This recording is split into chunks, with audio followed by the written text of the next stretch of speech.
Oke, selamat datang semuanya. Hari ini kita akan bongkar sebuah analisis yang sangat menarik ya.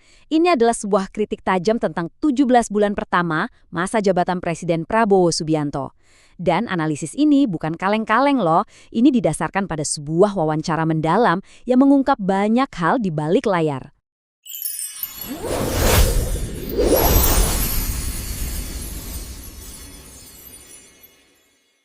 Nah, langsung aja ke intinya. Setelah 17 bulan berjalan, ada satu pertanyaan besar yang muncul. Pertanyaan ini simpel tapi dalam banget maknanya. Presiden kita ini sebenarnya seorang pemimpin atau cuma sekedar pedagang? Yuk kita coba telusuri lebih jauh, apakah harapan awal masyarakat terhadap beliau sebagai pemimpin transformatif itu ya jadi kenyataan atau enggak?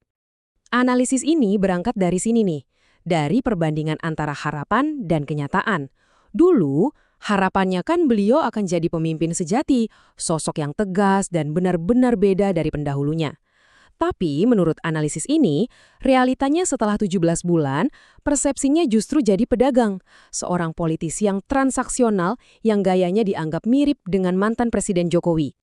Terus, kenapa persepsinya bisa jadi begitu? Nah, menurut analisis ini, salah satu faktor utamanya terletak pada orang-orang di sekeliling presiden. Ada masalah krusial di sana. Presiden disebut nggak punya kawan berdebat yang sepadan. Mari kita lihat lebih dalam. Siapa sih sebenarnya yang ada di lingkaran dalamnya? Di sini analisisnya makin tajam. Dikatakan bahwa yang dihadapi presiden saat ini itu bukan musuh politik. Bukan. Tapi sesuatu yang sama sekali berbeda. Ada perbedaan besar loh antara musuh politik yang kita hormati sebagai lawan setara dengan orang-orang yang sekarang ada di lingkarannya. Dan inilah istilah yang dipakai oleh si analis. Dan ini terus terang cukup belak-belakan ya. Istilahnya adalah bajingan.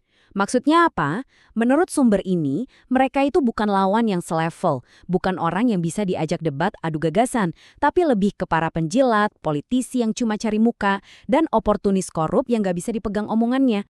Lalu, seberapa banyak orang dengan karakter seperti ini yang ada di dalam kabinet? Coba tebak. Angka yang disebut oleh analisis ini benar-benar mengejutkan loh. 70%. Bayangkan, 70% dari kabinet. Ini poin yang sangat krusial. Artinya, lingkungan ini membuat presiden nggak punya teman diskusi, nggak ada sparring partner intelektual, atau tim yang berani menantang dan menguji ide-ide beliau. Efeknya, ya ini, presiden seakan-akan berada di dalam sebuah gelembung.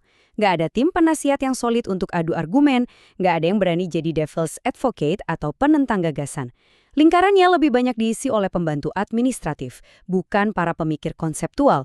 Ini bahaya, karena keputusan bisa dibuat tanpa ada kritik atau masukan yang berarti. Oke, kondisi di lingkaran dalam yang terisolasi itu tentu saja ada dampaknya keluar kan? Nah, sekarang kita lihat bagaimana kelemahan internal ini berpengaruh langsung pada kebijakan-kebijakan, utamanya yang oleh sumber analisis ini dijuluki sebagai politik pameran. Jadi, apa itu politik pameran? Gampangnya ini seperti prasmanan. Semua program kesejahteraan sosial itu seolah-olah digelar, dipamerkan semuanya sekaligus. Bukannya dieksekusi satu persatu sesuai prioritas strategis, tapi semuanya ditampilkan bareng-bareng. Contohnya ya, program-program andalan seperti makan bergizi gratis, ada juga koperasi merah putih, dan berbagai program bansos lainnya. Semuanya diluncurkan secara serentak, dipamerkan ke publik dalam waktu yang bersamaan. Masalahnya di mana? Yaitu tadi, karena nggak ada skala prioritas yang jelas. Saat semuanya dijalankan bersamaan, ini memberikan tekanan yang luar biasa besar pada APBN kita. Tentu, ini memunculkan pertanyaan serius tentang kesehatan keuangan negara. Dan kutipan ini, wah kena banget sih. Emangnya APBN itu daun beringin apa? Tinggal dipetik-petik. Ini dengan sangat jelas menggambarkan inti kritiknya. Pendekatan ini dianggap sama sekali nggak berkelanjutan secara fiskal. Anggaran negara seolah-olah dianggap sebagai sumber daya yang nggak ada habisnya.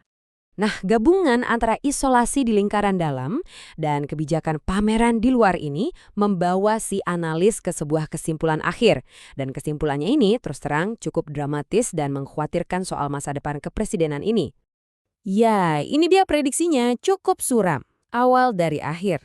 Menurut sumber ini, semua tekanan tadi, baik dari dalam maupun dari luar, sedang menciptakan sebuah kondisi yang berpotensi memicu keruntuhan atau ketidakstabilan yang serius. Analis ini berpendapat bahwa masalahnya sudah ada dari dulu. Fondasi Kropos itu katanya sudah dibangun selama 10 tahun oleh pemerintahan sebelumnya. Nah, sekarang Presiden Prabowo ini memimpin di atas fondasi yang rapuh itu. Dan prediksinya, titik puncaknya bisa terjadi sekitar Februari 2026, di mana ada potensi kerusuhan sosial. Penting untuk diingat, ini bukan cuma soal Prabowo saja. Ini adalah puncak dari berbagai masalah. Legitimasi politik yang terkikis, ekonomi yang memburuk, pengaruh dari pendahulunya yang katanya masih kuat, dan yang paling penting, akumulasi kemarahan publik yang sudah menumpuk selama 10 tahun terakhir. Dan semua ini membawa kita pada pertanyaan penutup yang sangat provokatif dari analisis ini. Dengan fondasi yang begitu rapuh dan tekanan yang terus meningkat dari segala arah, pertanyaannya adalah, bisakah beliau bertahan sampai masa jabatannya berakhir di 2029? Sebuah pertanyaan yang tentu saja membuat masa depan kepemimpinan Indonesia jadi penuh dengan keraguan.